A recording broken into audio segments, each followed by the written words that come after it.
सुनो कथा की महिमा तुम, 11 का है दिन, पुण्य से भरता जीवन, मिटे समस्त पाप ऋण।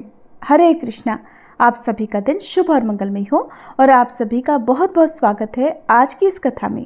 आज आप सुनेंगे कार्तिक मास महात्म्य का 11वां अध्याय। पुराणों में भगवान विष्णु को इस संसार का पालनहार कहा गया है। त्रिमूर्ति के अन्य दो रूप भगवान ब्रह्मा जी और भगवान शिव को माना जाता है। ब्रह्मा जी को जहाँ इस सृष्टि का निर्माता कहा जाता है, वहीं भगवान शिव को संहारकर्ता के रूप में और भगवान विष्णु को पालनकर्ता के रूप में पूजा जाता है। आज की वीडियो में मैं आपको सुनाने वाली हूँ भगवान विष्णु और माँ लक्ष्मी जी की एक ऐसी कथा जब भगवान विष्णु माँ लक्ष्मी जी की किसी बात पर रोने लगे थे। आखिरकार क्या था कारण? तो आइए सुनते हैं कार्तिक मास में भगवान विष्णु और माँ लक्ष्मी जी की ये एक सुंदर और अद्भुत कथा। पौराणिक कथा के अनुसार एक बार भगवान विष्णु जी शेषनाग पर बैठे बैठे उदास हो गए और उन्होंने मृत्युलोक पर यानी कि धरती लोक पर जाने का विचार बना लिया। धरती पर जाने का मन बनाते ही विष्णु भगवान जाने की तैयारियों में लग गए। अपने स्वामी को तैयार होता देखकर देवी लक्ष्मी ने उनसे पूछा, हे स्वामी, आप कहाँ जाने की तैयारियों में लगे हुए हैं? तब उत्तर में भगवान विष्णु ने कहा, हे लक्ष्मी, मैं धरती लोक पर घूमने जा रहा हूँ। ये सुनकर माँ लक्ष्मी जी का भी मन धरती पर जाने का हुआ और उन्होंने श्री हरि से इसकी आज्ञा मांगी। तब माँ लक्ष्मी द्वारा बार बार प्रार्थना करने पर भगवान विष्णु कहने लगे, तुम मेरे साथ चल सकती हो, लेकिन एक शर्त पर। तुम धरती पर पहुंचकर उत्तर दिशा की ओर बिल्कुल मत देखना, तभी मैं तुम्हें अपने साथ लेकर चल सकता हूँ। ये सुनते ही माँ लक्ष्मी ने हाँ कह दिया और विष्णु भगवान के साथ धरती लोक पर जाने के लिए तैयार हो गई। माँ लक्ष्मी जी और भगवान श्री विष्णु सुबह सुबह धरती लोक पर पहुंच गए। जब वे धरती लोक पर पहुंचे तब सूर्य देवता उदय ही हुए थे और रात्रि में बरसात हुई थी, जिस कारण चारों ओर हरियाली ही हरियाली थी। धरती बहुत सुंदर दिख रही थी, जिसके कारण माँ लक्ष्मी जी मंत्रमुग्ध होकर धरती के चारों तरफ देखने लगी और भूल गई कि पति को क्या वचन देकर आई हैं। अपनी नजर घुमाते हुए उन्होंने कब उत्तर दिशा की तरफ देख लिया, उन्हें पता ही नहीं चला। मन ही मन इतना मुग्ध हो गई कि माँ लक्ष्मी ने जब उत्तर दिशा की तरफ देखा तो उन्हें एक सुंदर बगीचा नजर आया। उस ओर से भीनी भीनी खुशबू आ रही थी और उस बगीचे में बहुत ही सुंदर सुंदर और तरह तरह के फूल खिले हुए थे। फूलों को देखते ही माँ लक्ष्मी बिना सोचे समझे उस बगीचे में चली गई और एक सुंदर सा फूल तोड़ कर ले आई।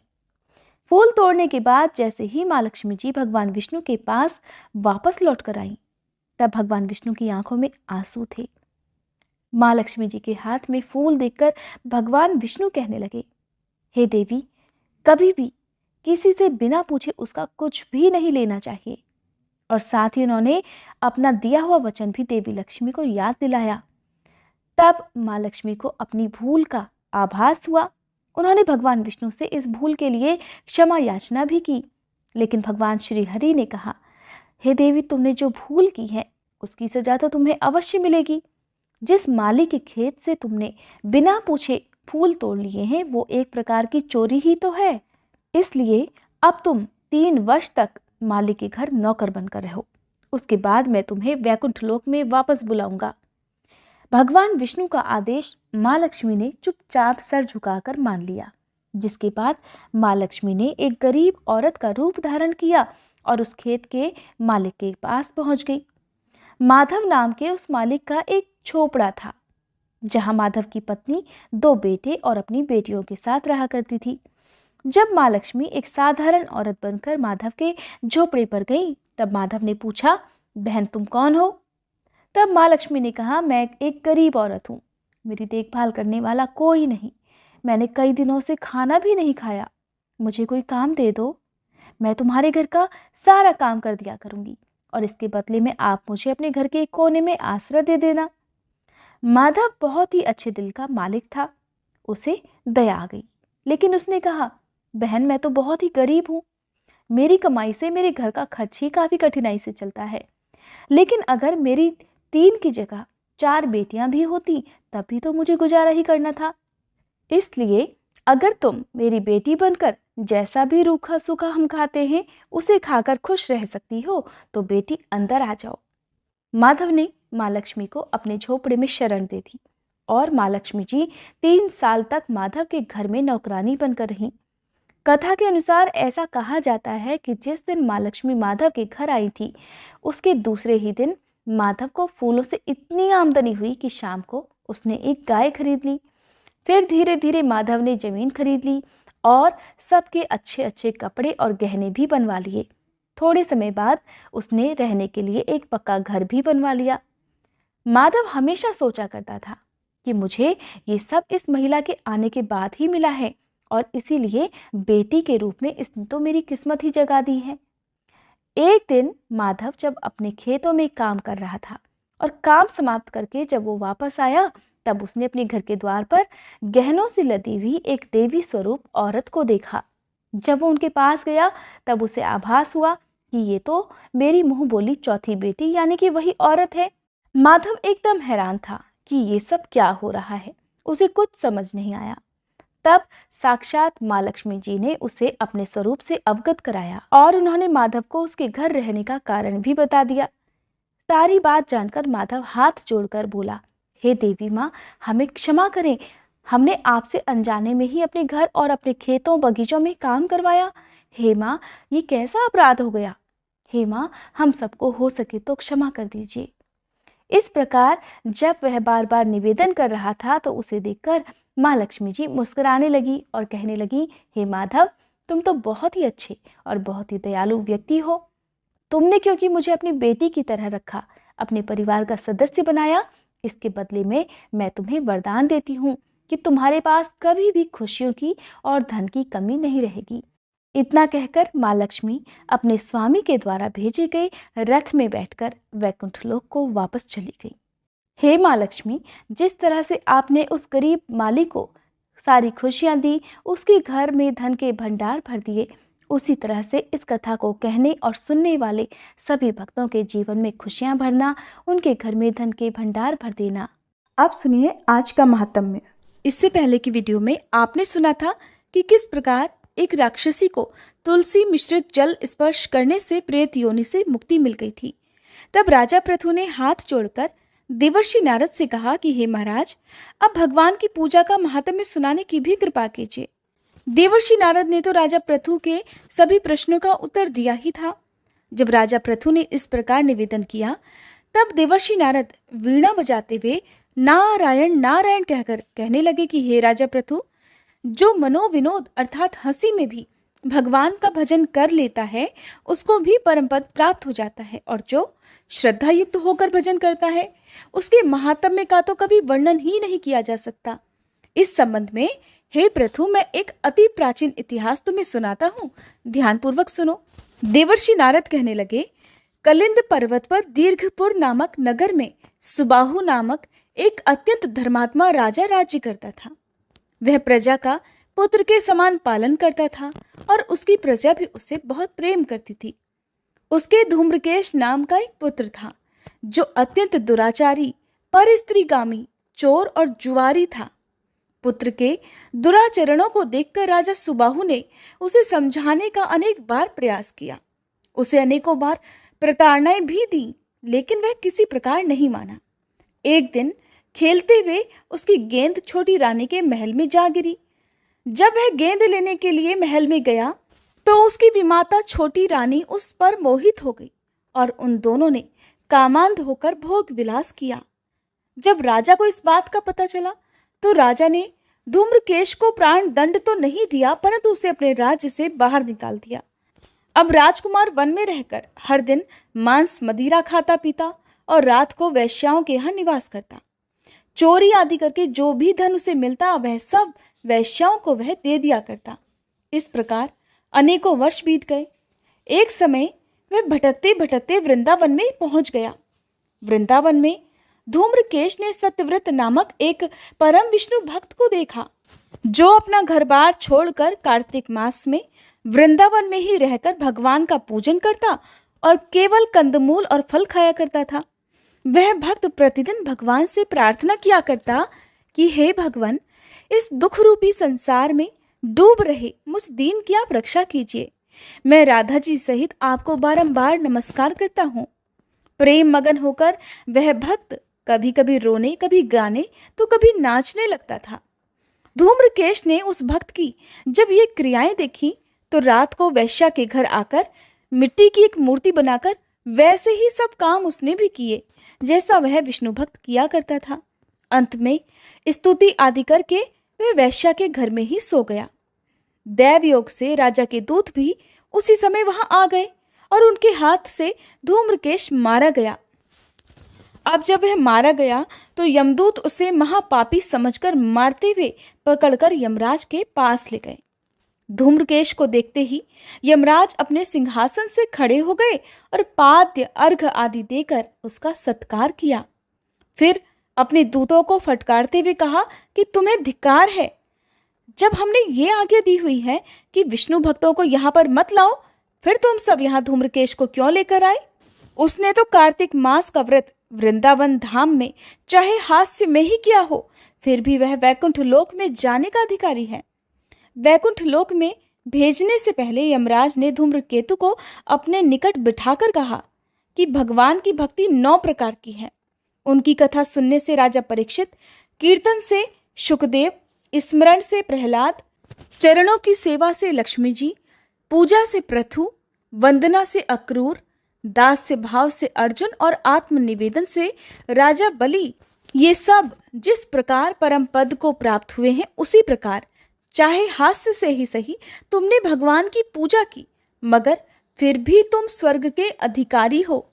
यद्यपि अपने जीवन में किए गए पापों और दुष्कर्मों के कारण तुम घोर नरक के अधिकारी थे, परंतु क्योंकि तुमने कार्तिक मास में भगवान की पूजा की है, अब तो निश्चय ही तुम्हें वैकुंठ लोक प्राप्त होगा।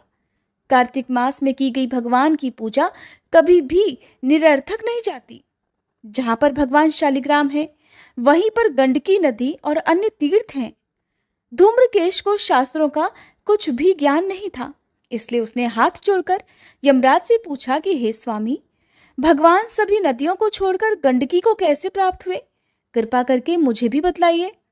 तब यमराज कहने लगे, किसी समय वेदशिरा नामक ऋषि सब लोगों के हित की कामना से गंगा जी के तट पर तपस्या कर रहे थे। उनके इस घोर तप से भयभीत होकर देवराज इंद्र ने ऋषि की तपस्या भंग करने के लिए मंजू घोषा नाम की अप्सरा को भेजा।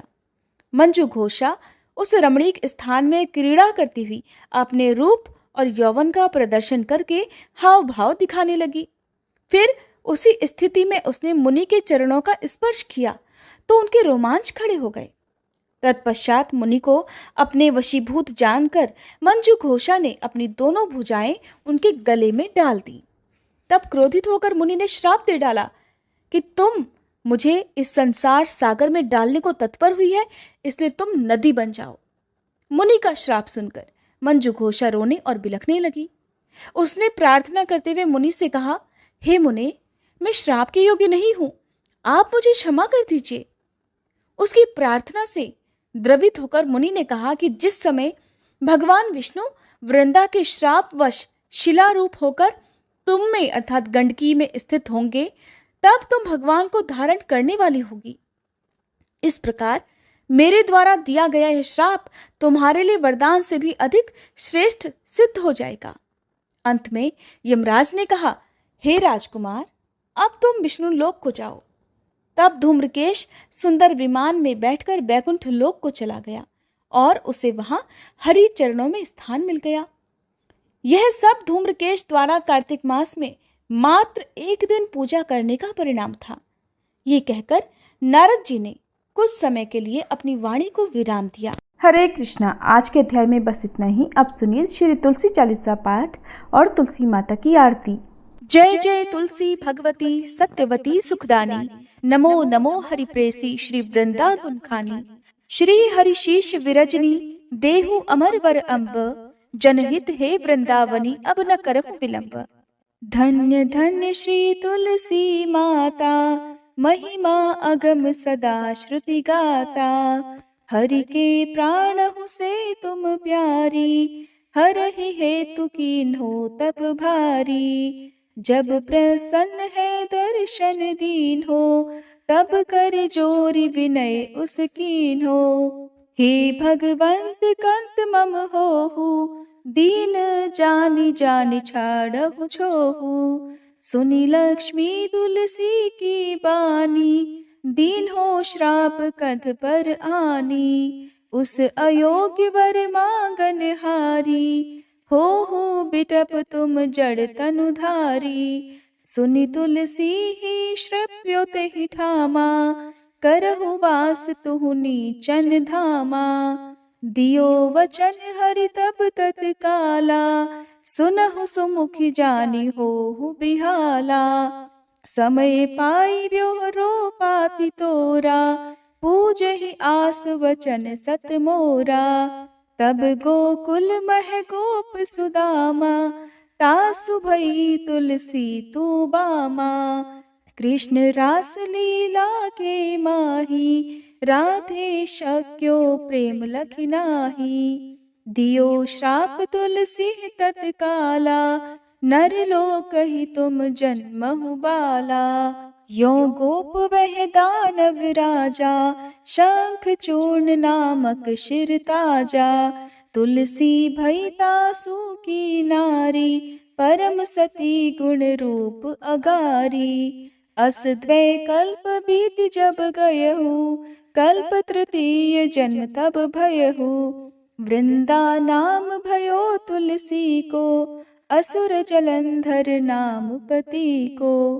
कर अति द्वंद अतुल बल धामा, कीन्हा शंकर से संग्रामा।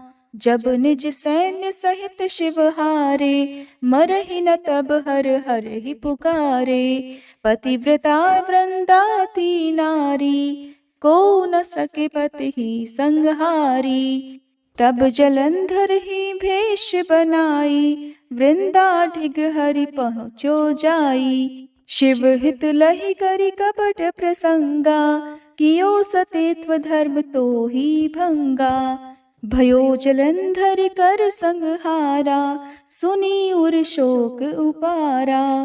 तिह क्षण दियो कपट हरि टारी, लखि वृंदा दुख गिरा उचारी। जलंधर जस हत्यो भीता, सोई रावण तस हरहि सीता।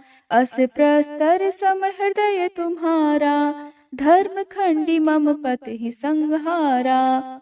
यही कारण लहि श्राप हमारा, होवे तनु पाषाण तुम्हारा।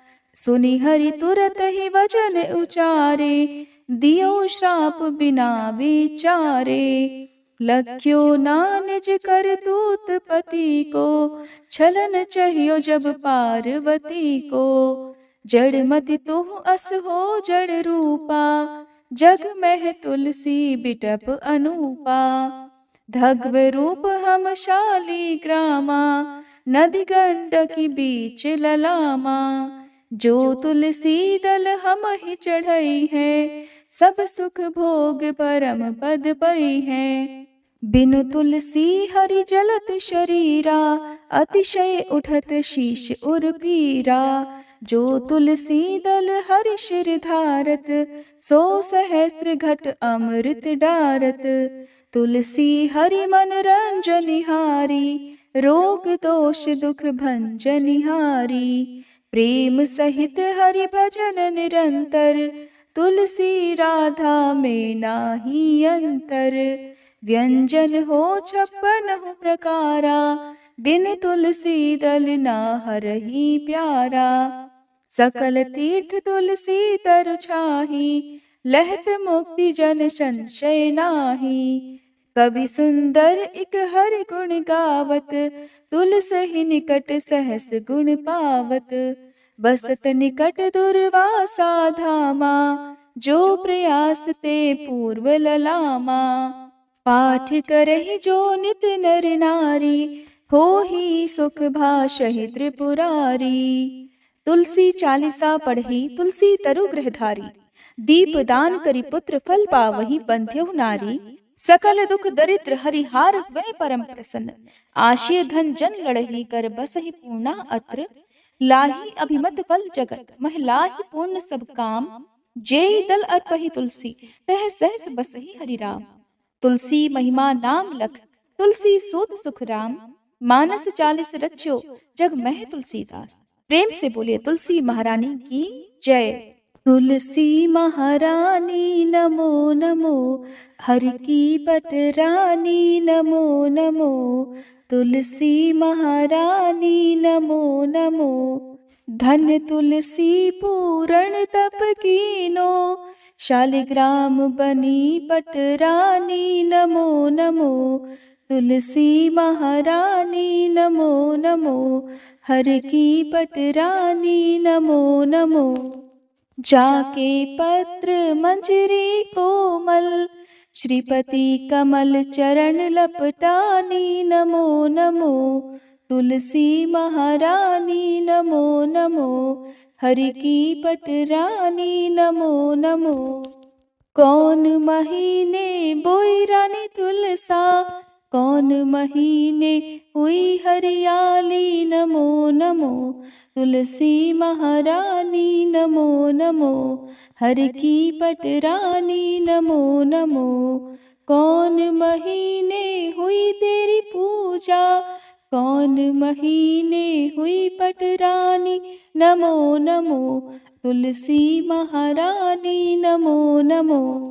आषाढ़ मास में बोई रानी तुलसा, सावन महीने हुई हरियाली नमो नमो। तुलसी महारानी नमो नमो, हरि की पटरानी नमो नमो। कार्तिक मास में हुई तेरी पूजा, मंगसिर मास हुई पटरानी नमो नमो। तुलसी महारानी नमो नमो, हर की पटरानी नमो नमो। धूप दीप नैवेद्य आरती, पुष्पन की वर्षा बरसानी नमो नमो। तुलसी महारानी नमो नमो, हर की पटरानी नमो नमो। 56 भोग 3600 व्यंजन, बिन तुलसी हरि एक न मानी नमो नमो। तुलसी महारानी नमो नमो, हरि की पटरानी नमो नमो। जो तुलसी को सवेरे गाए, श्री कृष्ण के दर्शन पाए नमो नमो। तुलसी महारानी नमो नमो, हर की पटरानी नमो नमो। जो तुलसी को दोपहर गाए, खीर खांड का भोग लगाए नमो नमो। तुलसी महारानी नमो नमो, हर की पटरानी नमो नमो। जो तुलसी को सांझ को गाए, श्री कृष्ण की आरती उतारे नमो नमो। तुलसी महारानी नमो नमो, हर की पटरानी नमो नमो। जो तुलसी को रात को गाए, श्री कृष्ण के चरण दबाए नमो नमो। तुलसी महारानी नमो नमो, हर की पटरानी नमो नमो। सब सखी मैया तेरो यश गावे, भक्ति दान दीजे महारानी नमो नमो। तुलसी महारानी नमो नमो, हर की पटरानी नमो नमो। तुलसी महारानी नमो नमो, हर की पटरानी नमो नमो।